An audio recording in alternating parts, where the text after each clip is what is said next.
এজন্য নবী করিম সাল্লাল্লাহু আলাইহি ওয়াসাল্লাম হিজরতের সময় দোয়া করেছেন, আল্লাহ আমাকে একটা ভূখণ্ড দিন। কেন? লিইকামাতি ফারাইদিল্লাহ ওয়া লিহুদুদিল্লাহ ওয়া লিইকামাতি দীনিল্লাহ। আল্লাহ তাআলা তার উপর যে ফরজ দায়িত্বগুলো দিয়েছেন, আল্লাহ তাআলা তার উপর যে মহান আদর্শ বাস্তবায়নের দায়িত্ব দিয়েছেন, এবং আল্লাহ তাআলা তার উপর দ্বীনের যে মহান বিধানাবলী বাস্তবায়নের দায়িত্ব দিয়েছেন, এগুলো ভূখণ্ড ছাড়া পরিপূর্ণভাবে বাস্তবায়ন করা সম্ভব না। এজন্য নবী করিম সাল্লাল্লাহু আলাইহি ওয়াসাল্লাম মক্কা থেকে মদিনায় হিজরতের সময় যে কয়েকটা দোয়া করেছেন, যে কয়েকটা মুনাজাত করেছেন, তার ভিতর একটা দোয়া হলো, তার ভিতর একটা মুনাজাত হলো, আল্লাহ আমাকে একটা ভূখণ্ড দান করেন। এজন্য খ্রিস্টানদের রাজ্য পরিচালনার একটা মৌলিক মূলনীতি আমি আগে আপনাদেরকে বলেছিলাম যে তারা ধর্মকে রাষ্ট্র থেকে একেবারে আলাদা করে ফেলেছে।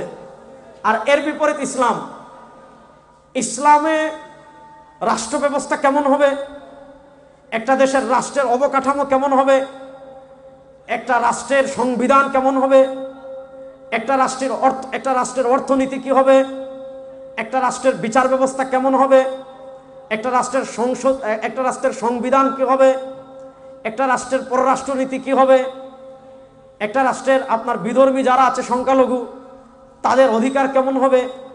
এই রাষ্ট্রের এমন কোনো দিক নাই, রাষ্ট্রের এমন কোনো সাইট নাই, রাষ্ট্রের এমন কোনো মাসআলা নাই যেই মাসআলা ইসলামে নাই। এবার আসেন, ইসলামের রাষ্ট্র ব্যবস্থা পরিপূর্ণ আছে, কিন্তু ইমাম আহমদ ইবনে হাম্বল রাহিমাহুল্লাহ মুসনাদে আহমদের 22,260 নম্বর হাদিস, হযরত আবু উমামা বাহিলি রাদিয়াল্লাহু তাআলা থেকে হাদিস এসেছে মুসনাদে আহমদ। ইমাম আহমদ ইবনে হাম্বল রাহিমাহুল্লাহ, যিনি 241 হিজরিতে ইন্তেকাল করেছেন, আজ থেকে প্রায় 1200 বছর আগের মানুষ তিনি। এবং ইসলামের যে মহান চারজন ইমাম আছেন, ইমাম আবু হানিফা, ইমাম শাফিঈ, ইমাম মালিক, ইমাম আহমদ ইবনে হাম্বল, এই ইসলামের এই মহান চার ইমামের একজন হলেন ইমাম আহমদ ইবনে হাম্বল রাহিমাহুল্লাহ। হযরত আবু উমামা বাহিলি রাদিয়াল্লাহু তাআলা আনহু থেকে বর্ণিত, নবী করিম সাল্লাল্লাহু আলাইহি ওয়াসাল্লাম বলেন, আমার উম্মার উপর এমন একটা সময় আসবে, আমার উম্মার উপর এমন একটা কাল আসবে, আমার উম্মার উপর এমন একটা যুগ আসবে, লাতুন কাদান্না উরাল ইসলামে উরওয়াতান উরওয়া। হাদিসটা একটু ভালো করে বুঝবেন। লাতুন কাদান্না উরাল ইসলামে উরওয়াতান উরওয়া।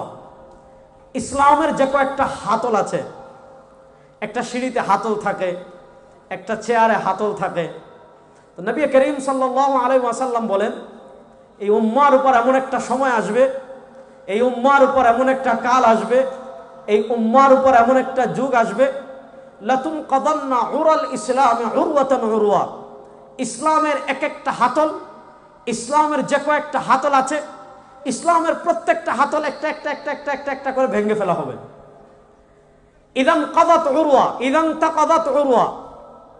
যখন একটা হাতল ভাঙ্গা হবে, যখন একটা হাতল ভেঙে ফেলা হবে, তাশাব্বাসান নাস বিল্লাযী তালি। তখন দেখা যাবে সাধারণ মানুষ যারা আছে, ইসলামের একটা হাতল ভেঙে ফেলেছে, তখন ওই ভাঙ্গা হাতলের পাশে ইসলামের যে আরেকটা হাতল থাকবে, ওইটা আঁকড়ে ধরবে, ওইটা ভাঙবে, আরেকটা আঁকড়ে ধরবে, ওইটা ভাঙবে, আরেকটা আঁকড়ে ধরবে, ওইটা ভাঙবে, আরেকটা আঁকড়ে ধরবে, ওইটা ভাঙবে, আরেকটা আঁকড়ে ধরবে। অর্থাৎ ইসলামের যে সকল বিধানাবলী আছে, ইসলামের যে অকাট্য বিধানাবলী যেগুলো আছে, ইসলামের জরুরিয়াতের দিন, অর্থাৎ যে বিধানগুলো না মানলে, যেগুলো আমল না করলে আপনি মুসলিমই থাকবেন না, আপনি ইসলামের ক্যাটাগরিতেই থাকবেন না, আপনি ইসলাম থেকে বের হয়ে যাবেন, ইসলাম ধর্ম থেকে বের হয়ে যাবেন। ওই যে ইসলামের মৌলিক যে বিধানগুলো আছে, একটা একটা একটা একটা করে ভেঙে ফেলা হবে। একটা ভাঙবে, মানুষ আরেকটা ধরবে, আরেকটা ভাঙবে, মানুষ আরেকটা ধরবে, আরেকটা ভাঙবে, মানুষ আরেকটা ধরবে। নবী করিম সাল্লাল্লাহু আলাইহি ওয়াসাল্লাম বলেন, আউয়ালুহুম নাকদান আল হুকম ওয়া আখিরুহুম নাকদান আস-সালাত। ইসলামের প্রথম হাতল যেটা ভাঙবে, এটা রাষ্ট্র, রাষ্ট্র থেকে ইসলামকে বিদায় করে ফেলবে। ওয়া আখিরুহুম নাকদান আস-সালাত। আর সর্বশেষ যে হাতল ভাঙবে, ওটা হলো নামাজ।